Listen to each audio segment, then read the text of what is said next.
Fancy garment and kids mall, sherwani, coat pant, 3 piece, shooting, shirting, tailoring, बच्चे और बच्चियों के लिए कई सारे कपड़ों की वैरायटियां। हमारा पता आयशा नगर पुलिस स्टेशन के सामने, हजार खोली, मालेगांव। प्रोप्राइटर चांद खान।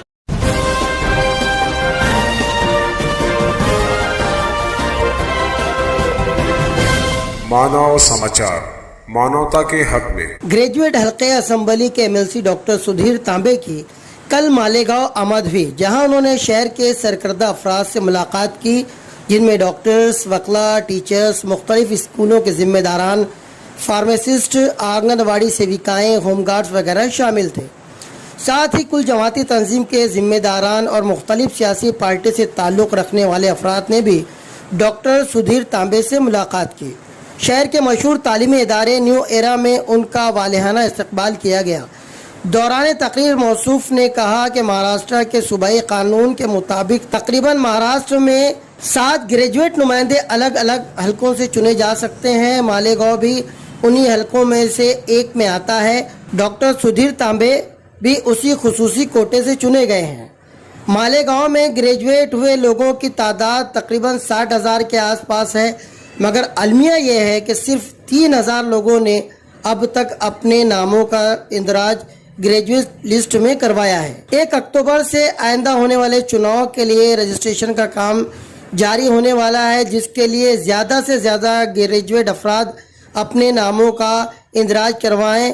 वाज़ेह रहे कि इससे पहले जिन्होंने अपने नाम दर्ज करवाए थे, उन्हें दोबारा इस नई लिस्ट में अपने नामों को दर्ज करवाना होगा, क्योंकि हर बार होने वाले इलेक्शन में एक नई लिस्ट बनाई जाती है।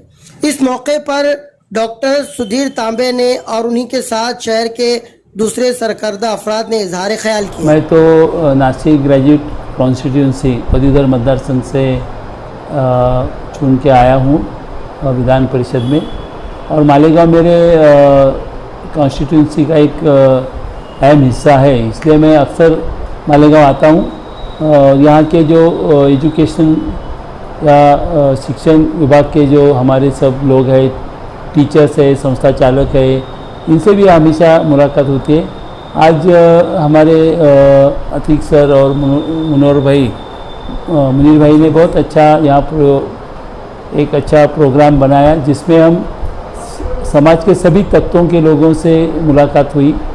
डॉक्टर लोग से मुलाकात हुई, फार्मासिस्ट लोगों से मुलाकात हुई, यहाँ आंगनवाड़ी सेविकाएं थी, होमगार्ड के लोग थे, वकील साहब थे और टीचर्स थे, संस्था चालक भी थे, कुछ समाज सेवक भी थे जो समाज में अच्छा काम यहाँ करते हैं। इन सभी से मुलाकात हुई और उनके अलग अलग मसले थे, अलग अलग उनके इश्यूज़ थे, वो सब मैंने सुन के लिया है और उनमें ज़रूर उसके लिए सॉल्यूशन मैं निकालने की कोशिश करूँगा। जो भी सरकार के पक्ष में जो बातें हैं वो सुलझाने के लिए मैं ज़रूर कोशिश करूँगा। और अभी ग्रेजुएट कॉन्स्टिट्यूंसी एक जो अपने पदवीधर है ग्रेजुएट लोग हैं, उनको यहाँ हमारे राज्य घटना ने एक विशेष अधिकार दिया है कि जो आम लोगों के लिए नहीं है। तो ये अपने ग्रेजुएट लोग एक जो अपना यहाँ की कॉन्स्टिट्यूंसी है पूरा नासिक महसूल विभाग जो है, तो वहाँ से एक प्रतिनिधि आप चुन के दे सकते हैं। और ऐसे महाराष्ट्र में 7 प्रतिनिधि ग्रेजुएट लोग चुन के देते हैं। तो इसी हिसाब से नासिक में भी जो अपना ग्रेजुएट कॉन्स्टिट्यूंसी है, इसका इलेक्शन पदवीधर मतदार संघ का इलेक्शन अगले साल है फरवरी में। फिर भी इसकी जो रजिस्ट्रेशन है वो रजिस्ट्रेशन 1 अक्टूबर को शुरू होने वाला है। चूँकि ये बहुत बड़ा एरिया है, 5 जिलों का एरिया है, 54 यहाँ तालुके हैं, तो इस हिसाब से सभी लोगों को मेरी अपील है कि भाई ये राज्य घटना ने आपको एक विशेष अधिकार दिया है। तो हम सब डेमोक्रेसी मानते हैं, लोकशाही मानते हैं।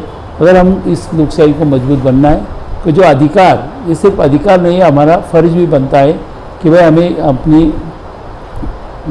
लोकशाही को मजबूत करना है। अगर मजबूत करना है तो लोकशाही की हर प्रक्रिया में एक समझदार नागरिक होने के नाते हर एक ने हिस्सा लेना बहुत ज़रूरी है। और मैं अपील करता हूँ सभी क्योंकि ग्रेजुएट तो काफ़ी सब लोग पढ़े लिखे हैं, समझदार हैं।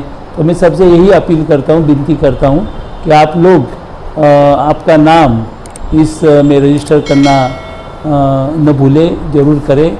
और इसमें हर साल नई लिस्ट बनती है। कभी लोग सोचते हैं कि भाई मैंने पिछले 6 साल पहले मेरा नाम था, अब अपने आप आ जाएगा, तो ऐसा नहीं होता है। हर बार नई लिस्ट बनती है।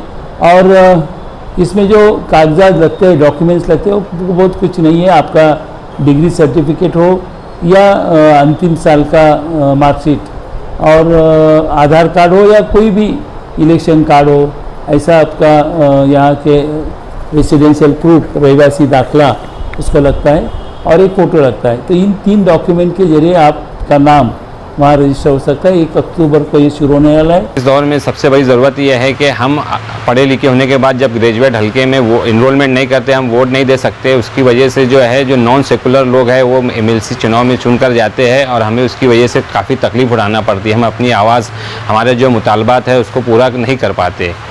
इसके लिए मैं चाहता हूँ कि ज़्यादा से ज़्यादा जितने भी ग्रेजुएट हज़रात है, क्योंकि मेरी मालूमात के मुताबिक 50,000 के करीब यहाँ पर ग्रेजुएट है मालेगांव शहर में मुस्लिम, और अभी तक 30,000 से भी ज़ायद जो लोगों के एनरोलमेंट नहीं हुए हैं। इसलिए मैं गुजारिश करना चाहता हूँ कि अपना एनरोलमेंट करवा के सेकुलर वोट को ताकत पहुँचाए। हालिया दिनों मालेगांव के अलावा पूरे महाराष्ट्र में ग्रेजुएट सीट्स के लिए अभी वोटर लिस्ट में नाम के इंदराज का काम शुरू किया जा रहा है।